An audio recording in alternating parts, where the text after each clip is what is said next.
سڵۆتان لەبێت و ئەم کاتتان باش بینەرانی خۆشەویستی تەلەڤیزیۆنی کۆمەڵە بە یارمەتی هاوڕێیانی هاوکارم لە خزمەتتاندام بۆ پێشکەشکردنی گەشتی هەواڵەکانی ڕۆژی یەکشەممە سەرەتا سەردێڕی گرنگترین هەواڵەکان. پشتیوانی ئەنجومەنی سنفی معلیمانی کوردستان لە معلیمانی لەسەر کار دەرکراو، جموژۆڵی هێزەکانی سوپای پاسدارانی ڕژیم لە پیرانشار، پشتیوانی سەندیکا کرێکاریەکانی ئەڵمان لە شەریفە محەممەدی، گیانەدەستان و برینداربوونی نۆ کرێکار لە ئێران و ناڕزایەتی خەڵکی شاری سەمیرۆم دژ بە لە سێدارەزانی بەندکراوانی سیاسی.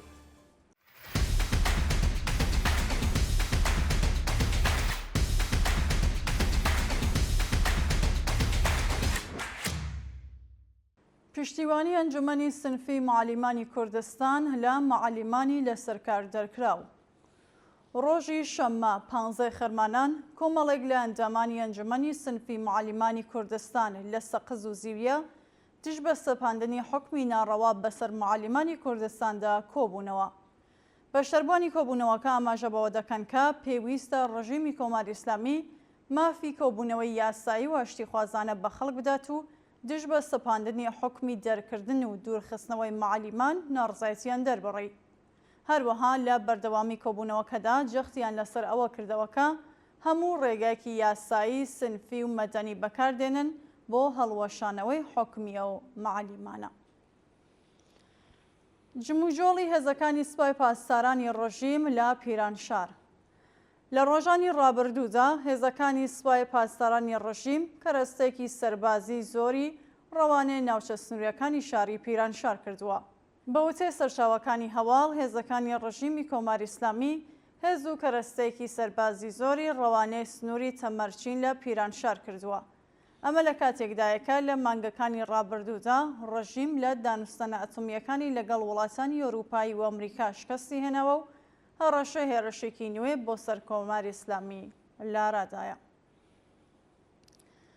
پشتیوانی سەندیکا کرێکاریەکانی ئەڵمان لە شەریفە محەممەدی. سەندیکای کرێکاری DGB ئەڵمان لە بەیاننامەیەکدا خوازیاری هەڵوەشانەوەی حکمی سێدارەی شەریفە محەممەدی چالاکی کرێکاری بەندکرا بوو. لە بەیاننامەکەدا ئاماژە بەوە کراوەکە سەپاندنی حکمی سێدارە بەسەر ئەو چالاکە کرێکاریە بە تەواوەتی دوور لە یاساکانی مافی مرۆڤە و پێویستە دەستبەجێ ئەو بەندکراوە ئازاد بکرێت. سەندیکای کرێکاری DGB کە گەورەترین سەندیکای کرێکاری ئەڵمانە جەخ لەسەرەوە دەکاتەوە کە ڕژیمی کۆماری ئیسلامی پێویستە کۆتایی بە گوشار بۆ سەرچالەکانی و مەدەنی و کرێکاری بێنێت و داوای لە هەموو ڕێکخراوەکانی مرۆڤی مرۆڤ کردووە لە ئاز ئەم کردەوە نایاسانەی ڕژیمدا بێدەنگ نەبن. گیانەدەستان و برینداربوونی نۆ کرێکار لە ئێران.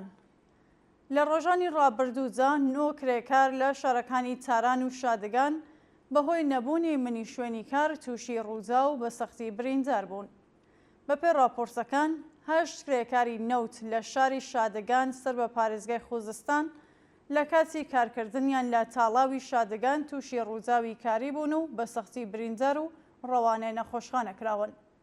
هەروەها کرێکارێکی شارەداری لە شاری تاران بەهۆی پێکدادانی ئۆتۆمۆبیلێک بە سەختی بریندار و پاش گواستنەوەی بۆ نەخۆشخانە بەهۆی سەختی برینەکانی گیانی لەدەستا.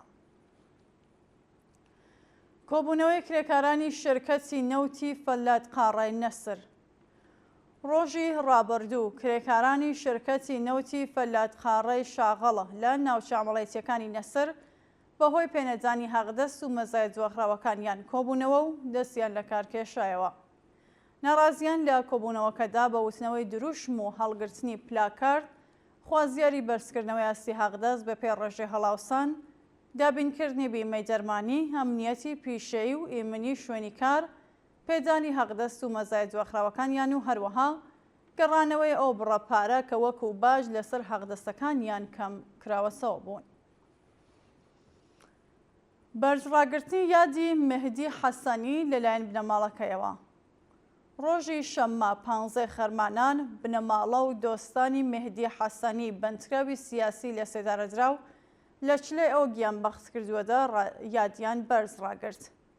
کچی ئەو گیانبەخت کردووە بە بڵاوکردنەوەی وێنەیەک لە تۆڕە کۆمەڵایەتیەکان ئاماژە بەوە دەکات کە هیچ کات خوێنی ئەو کەسانەی کە لەسەر ڕێگای ئازادی و بەرابەری تێکۆشی ون نابێت و پەیمانیان لەگەڵ هەموو گیانبەخت کردووان ئەم ڕێگەیە نوێ کردەوە.